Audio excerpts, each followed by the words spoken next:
Magandang araw mga katrobol. Titignan naman natin kung ano ang solusyon ng isang partikular na error code na pinadala sa atin ng isa nating katrobol. Shoutout po kay Sir Wilson Lee. Aalala nyo yung huli nating video sa QR code kung saan napalabas natin yung nakikita nyo sa screen. Mapapalabasin natin yan gamit yung ating link na nandyan po sa screen natin. Provide po natin kasi pwede nyo nating ma-access po itong troubleshooting guide po na to. Pipindutin natin itong residential air conditioner. Tapos, makikita natin dito, pagpipilian natin, pindutin natin yung light commercial at pindutin din natin yung inverter. Nahanap na natin kanina yung EE. Tapos, ito, IDU second gen. Ito po yung isang mapaghahanapan natin yung EE na error. Pag pinindot natin yan, lalabas yung maraming error codes. At ito yon EE. EE. 8 times daw siya nanag. Yung LED niya, nagpa-flash siya. 8 times. Tapos, pipindutin natin ito. May PDF file dito.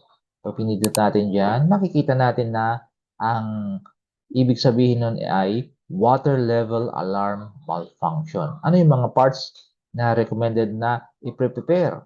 Yung mga connection wires, water level switch, yung water pump or yung drain pump, tsaka indoor PCB. Ito yung mga ihahanda natin. At nandito rin yung kanya mga troubleshooting flow chart po siya.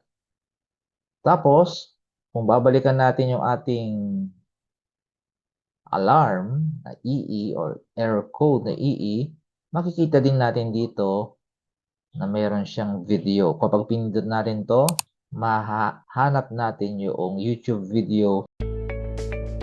Water level alarm malfunction. Malfunction conditions. If the Yan siya.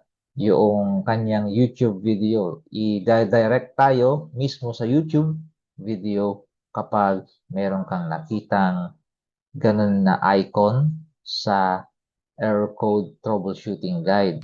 Yun po mga ka-trouble. Paano i-troubleshoot yung EE na error code using yung QR code sa nakaraan nating video at yung link nandyan po sa ating screen ngayon. Magagamit naman natin yan kapag ang gamit natin na device is laptop or desktop computer para mahanap natin yung error codes ng mga particular na units ng carrier at kondura. Kung gusto nyo mag-comment, mayroon kayong naranasan na mga error codes, comment lang po ninyo doon sa ating comment section.